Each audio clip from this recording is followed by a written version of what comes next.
Olá pessoal, aqui quem fala com vocês mais uma vez é o Alexandre e hoje eu venho trazer aí mais um estudo para o canal e dessa vez eu estarei falando sobre a vida de Davi, o homem que foi segundo o coração de Deus, o rei Davi. Vale lembrar que essa será somente a primeira parte desse estudo porque a vida de Davi tem bastante conteúdo, é bastante complexo, então para o vídeo não ficar muito longo eu resolvi dividir aí em partes, né? A princípio será apenas em duas partes, mas se eu ver que ainda vai ficar muito longo, eu posso até dividir em três. Então, vamos ao vídeo.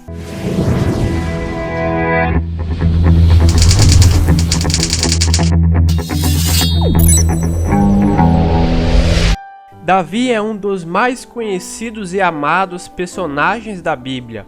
Ele foi o segundo rei de Israel e o próprio Deus se referiu a ele como homem segundo o seu coração, de acordo com 1 Samuel 13:14. E também, de acordo com 2 Samuel 23:1, ele também era um maravilhoso salmista de Israel. Davi é tão importante nas Escrituras que Jesus aceitou ser chamado de filho de Davi durante o seu ministério terreno.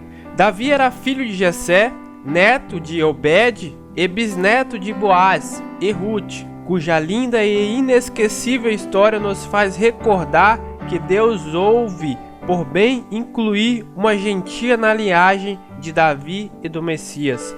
O nome Davi aparece em 899 versículos da Bíblia e significa amado. Alguns profundos conhecedores do idioma hebraico declaram que esse nome procede da raiz de uma palavra hebraica que significa amor. Davi apareceu para a nação de Israel após os atos de desobediência de Saul e a constante tristeza de Samuel com os acontecimentos dentro do reino. Assim, Deus disse ao profeta em 1 Samuel 16:1: "Até quando você irá se entristecer por causa de Saul? Eu o rejeitei como rei de Israel. Encha um chifre com óleo e vai a Belém, e eu enviarei a Jessé. Escolhi um de seus filhos para fazê-lo rei."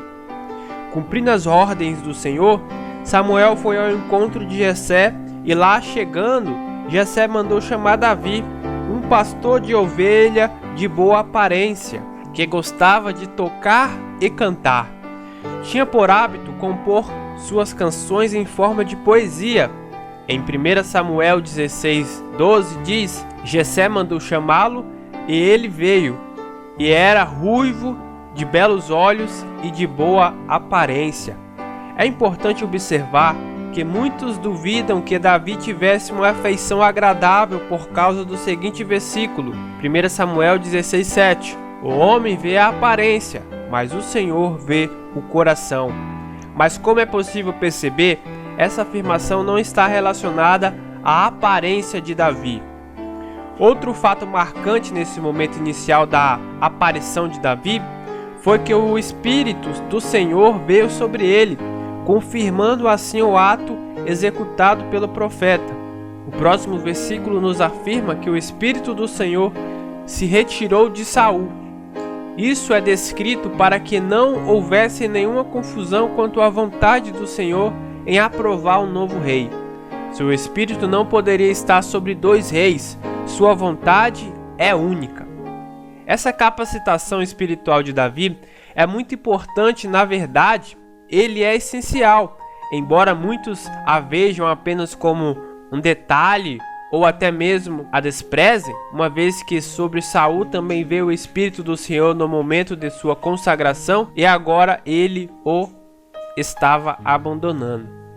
O que precisamos compreender é que se a pessoa andar pelos caminhos do Senhor e honrá-lo em todos os seus passos, essa unção poderá levá-lo a níveis extraordinários de influência e liderança.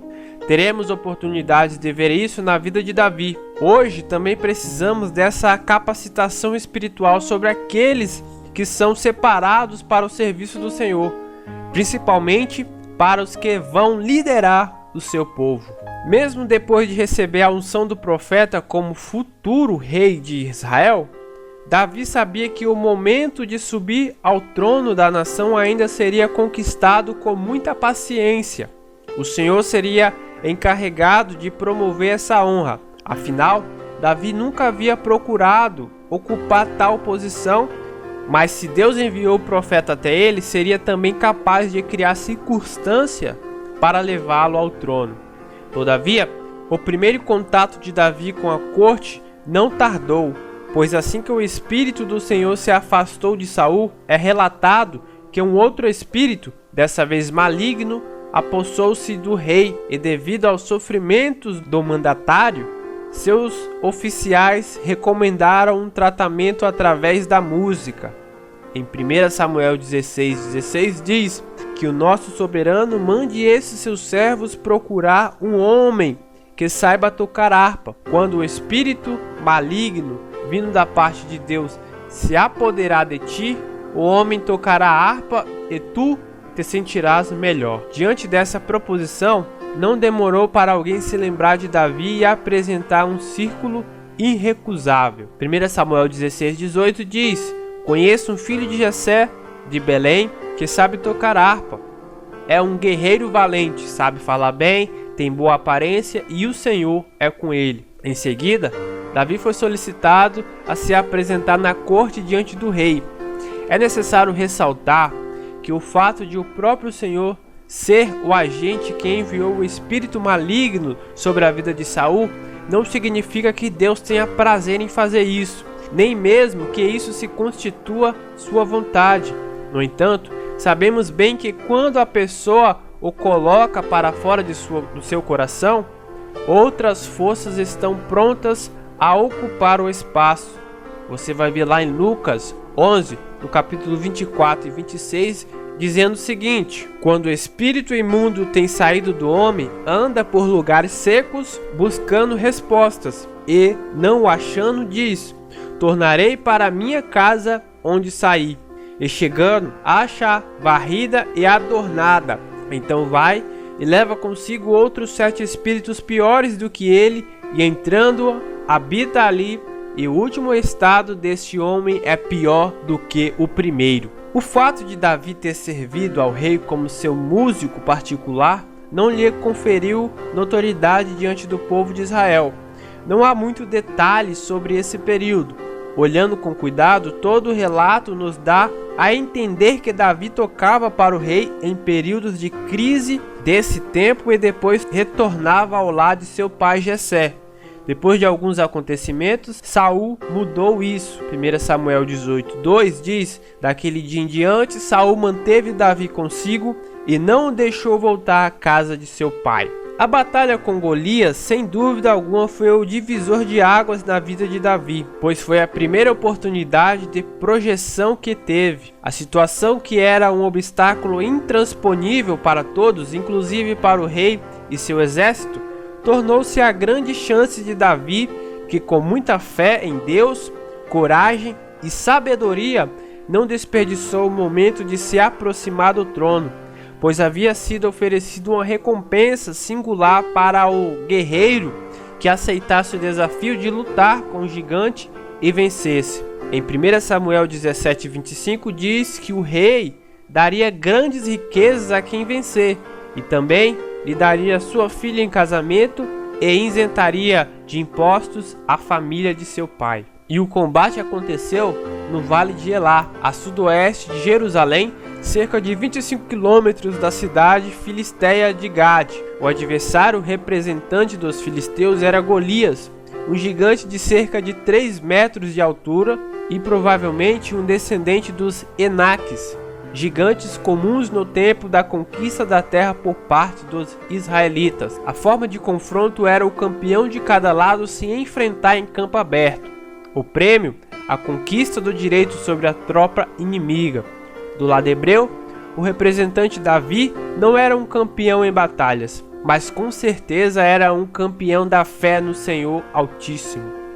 Enquanto Golias usava uma espada armadura de quase 700 quilos e era treinado para a utilização de várias armas como espada e lança, Davi, por não suportar o peso e o desconforto da armadura e não se acostumar com o uso de algumas armas convencionais da época, manuseava apenas uma funda, arma manual de lançar pedras com 5 pedras para vencer o gigante. Com pedra certeira na testa, o gigante foi ao chão e teve sua cabeça decepada por seu oponente Davi. Após a luta, todo o exército israelita prontamente lhe concedeu todas as honrarias de herói, e as pessoas passaram a cantar o hino em sua homenagem. Essa história permite que o cristão perceba que na maioria das vezes o caminho simples com a ajuda do Senhor é suficiente para derrotar qualquer obstáculo. Além do que, muitas das vezes em nossas vidas, quando nos encontramos diante de situações impossíveis de solucionar, surge a oportunidade de Deus nos conduzir a uma grande realização. Diante de tamanho sucesso, Saul promoveu Davi a comandante de uma guarnição de seu exército, um posto importante. Tal atitude agradou a todo o povo e até mesmo aos conselheiros do rei. Com o tempo, a notoriedade de Davi começou a incomodar Saul, que chegou a ponto de intentar contra a vida do jovem em um momento de perturbação de sua alma. Diante disso, para amenizar seu sentimento, destacou Davi para servir longe de sua presença. Porém, o jovem de Belém conquistou vitória por todos os lados. Isso projetou muito a sua figura diante das principais lideranças da nação e aumentou o temor de Saul em relação ao jovem, que em 1 Samuel 18, 14 e 16 diz: ele tinha êxito em tudo o que fazia, pois o Senhor estava com ele. Vendo isso, Saul teve muito medo dele. Todo Israel e todo Judá, porém, gostavam de Davi, pois ele os conduzia em suas batalhas. Mas Saul, apesar do medo que sentia, tinha a esperança que Davi pudesse ser morto em qualquer momento devido aos muitos perigos que corria em suas batalhas. Saul havia prometido sua filha ao guerreiro que vencesse a batalha contra Golias. Porém, após a vitória, ficou quieto e ignorou sua palavra. Depois, numa tentativa de colocar Davi nas mãos dos adversários filisteus, prometeu que se ele lutasse as batalhas do rei com bravura, lhe daria sua filha mais velha, Merabe, em casamento. No tempo de cumprir sua promessa, ignorou por completo aquilo que havia dito e deu sua filha a outro homem. Por fim, ao descobrir que sua filha mais nova, Mical, estava afeiçoada por Davi, lançou o guerreiro em uma nova armadilha, recolher 100 prepúcios de guerreiros filisteus. Mas a vida de Davi estava protegida pelo Senhor dos Exércitos e ele levou a Saul 200 prepúcios filisteus. Dessa vez, não restou alternativa a não ser torná-lo seu genro. Assim, Davi entrou para a família real como príncipe em Israel, teve seu nome exaltado em toda a nação e possuía uma excelente amizade com Jonatas, o filho mais velho de Saul, desfrutando de grande admiração por parte desse príncipe. O jovem guerreiro estava bem próximo do trono. Nenhuma das artimanhas do Saul foi capaz de tirar aquilo que o Senhor tinha preparado para Davi. Esse cuidado de Deus ainda hoje se cumpre na vida de todos aqueles que permanecem fiéis. Então, amados, essa foi a primeira parte do estudo sobre o rei Davi, né? Se você quiser assistir a segunda parte, aproveita aí para se inscrever no canal. E se você gostou do vídeo, já vai dando aquele joinha, aquele like aí para ajudar o canal a crescer cada vez mais, né? Compartilhe esse vídeo com as pessoas que você tem aí e, se possível, também comente. Por hoje é isso. Fique com Deus, fiquem na paz. Até a segunda parte do vídeo e até mais.